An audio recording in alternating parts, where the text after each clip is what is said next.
Right now on Fox 6 News. A storm rolls through Jasper this afternoon, packs a powerful punch. We'll show you the damage that it left behind. More thunderstorms in tomorrow's forecast. A few of those could be strong, and it looks like more wet weather on the way as we make our way into the work week. And tonight we'll take a trip down to Auburn for the reopening of Toomer's Corner.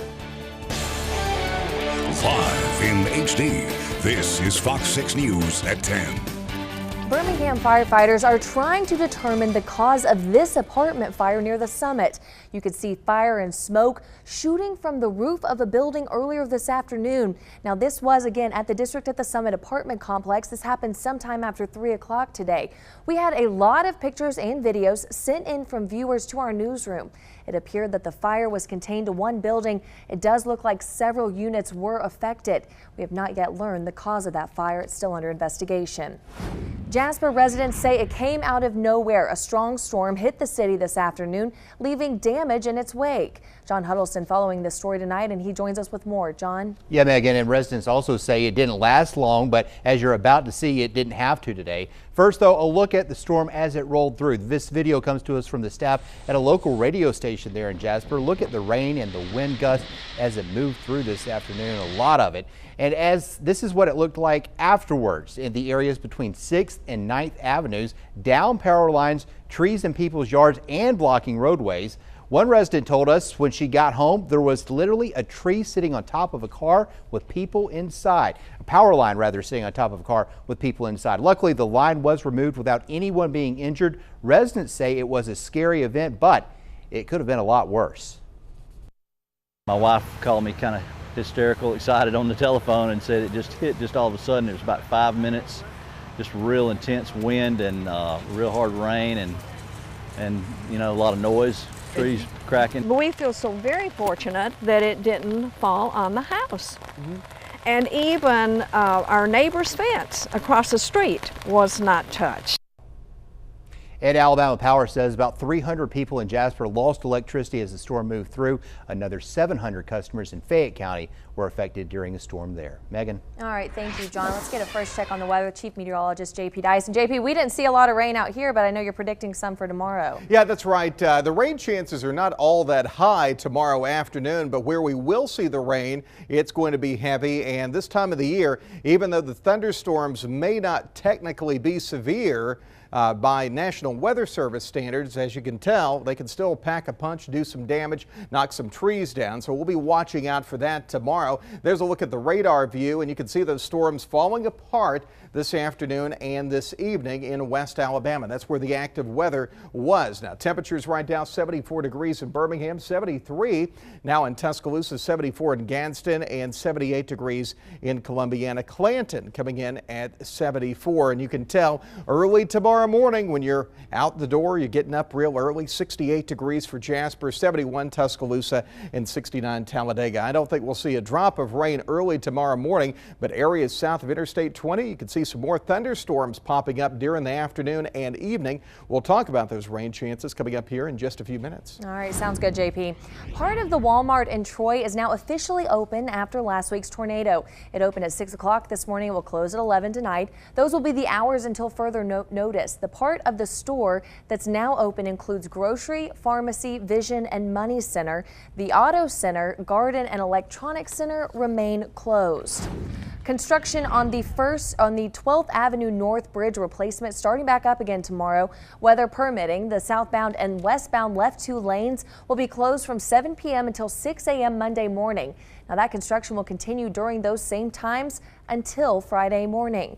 There will also be rolling roadblocks with complete lane closures between the hours of 11 p.m. and 3 a.m. each night. Traffic will be able to clear every 15 minutes or less. This work will require the closure of the 12th Avenue North Bridge until that new bridge is complete, which is estimated spring of 2016. West Jefferson County Fire and Rescue responded to a series of small fires alongside Interstate 22 eastbound this evening. The multiple fires were believed to be caused by a broken part of an 18-wheeler truck, which scraped alongside the interstate near the Reeder Road overpass. Jefferson County deputy says although this is an unusual sight, it's not extremely uncommon for 18-wheelers to start fires along the interstate. The fires were contained and no one was injured.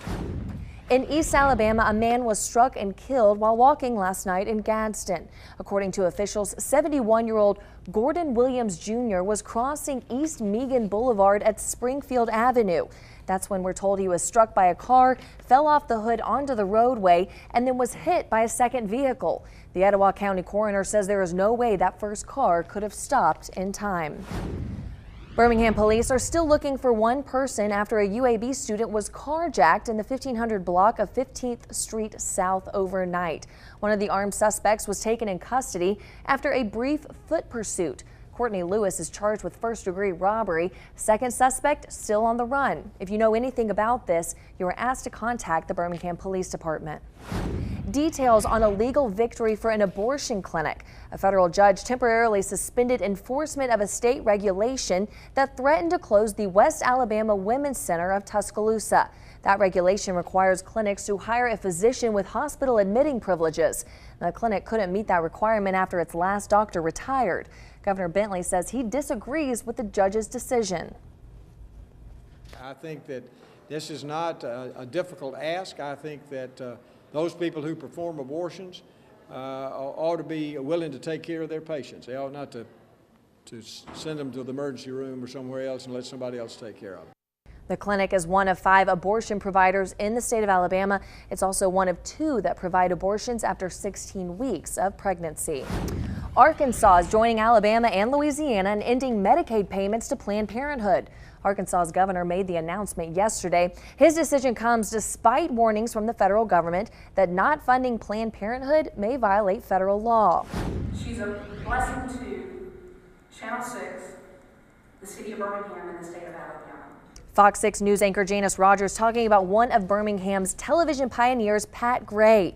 Gray was inducted into the Alabama Broadcasters Association Hall of Fame today.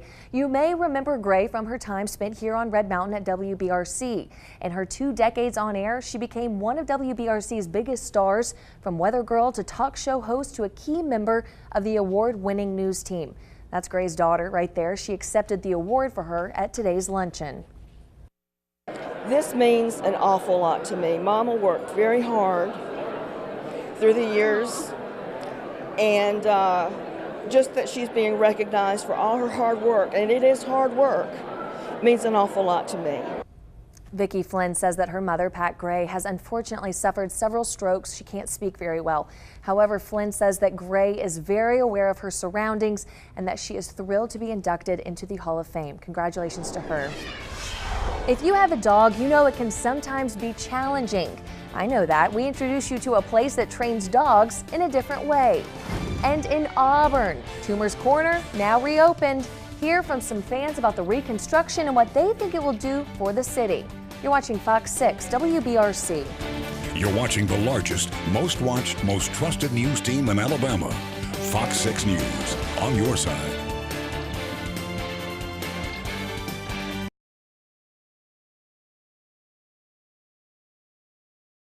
You're watching Fox 6, on your side. Imagine teaching your dog certain behaviors by asking him or her simple questions. That's one of the techniques used by certified professional pet dog trainer Abigail Whithauer. She co-owns Rover Chase, a training, boarding, and dog park facility in Pelham. Now, she says that she and her trainers use a technique called bond-based choice teaching. They never use pinch collars. All dogs are training in harnesses with no collars of any kind. So when you see certain trainers or people that are doing the tss or the so it stops the behavior. There's no question it stops the behavior, but there's 2 things that happen. First of all, there's the icky feeling of, oh, I got yelled at. And second of all, we don't teach the behavior we want. We just stop the behavior we don't want. Whithauer says treat your dog as though he or she is a child between 12 to 18 months of age, and it will be easier for you and your dog to understand what is expected when learning. Here at the Fox 6 Storm Warning Center, we have more thunderstorms on the way in the forecast. I'll let you know what you can expect for tomorrow and the week ahead. And it's the NFL debut of a former Hueytown player. Sheldon Haygood takes us to the football field in the pros and colleges later in sports. You're watching Fox 6 WBRC.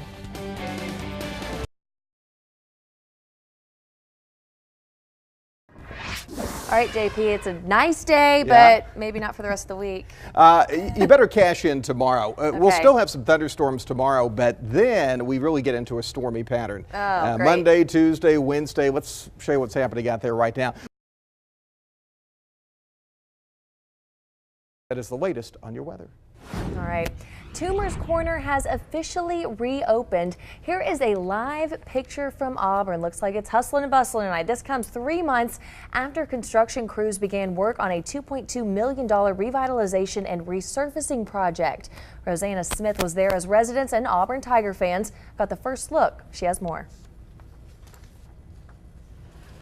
Jack and Lydia Walls met and got married while attending Auburn University. Now residents of Auburn, they could not pass up the opportunity to be one of the first here when Toomer's Corner reopened. Auburn means a whole lot to us. This intersection improvement is just fantastic. And the Walls aren't the only ones pleased with the end result of construction that started back in late April to breathe new life into the intersection of Magnolia Avenue and North College Street. Toomer's Corner has never looked better than it looks today. It's so much more new and exciting than it was before. It brings in the beauty of Auburn itself as well as the campus and how pretty everything is here. Now with this, along with the debut of the Jordan-Hare Stadium video board, people are already believing that this season will be like none other. With wider sidewalks, outdoor seating and eating spaces, large benches with built-in cell phone charging stations, this is sure to be a game changer. Auburn's supposed to be great this year, so there's going to be so many people down here and they're going to love it, like absolutely. It's going to be so much fun. Yeah. I'm excited to be in the student section. It's just a tradition that's being brought back. I mean, you know, after the trees were poisoned, it was so terrible, and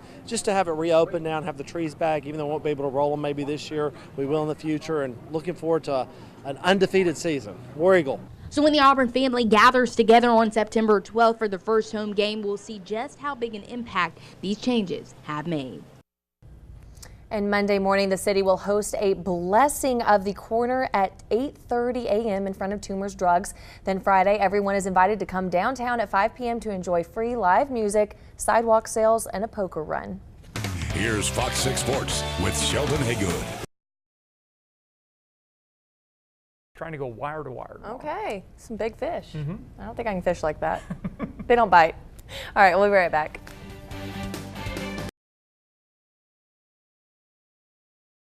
And this just in, we have new information on that apartment fire that we told you about earlier. According to the Birmingham Fire Department, the fire at the District at the Summit apartment complex was started accidentally. Officials say it was caused by improperly discarded smoking materials. There's 70% fire damage to the entire 3-story structure. 10 of the units were damaged with varying degrees of fire, smoke, and water damage. Luckily, however, no one was hurt. So good news there, but that was a big fire, and I think a lot of people saw it today. So, JP, great weather today, but maybe that's not the case for the rest of the week. Yeah, it's a much wetter and stormier pattern. Tomorrow afternoon, late in the day into the early evening, we'll see some thunderstorms. Best chance of those storms south of I-20, a high of 89, and we'll see some more rain on Monday. So keep your umbrella in your car. You bet.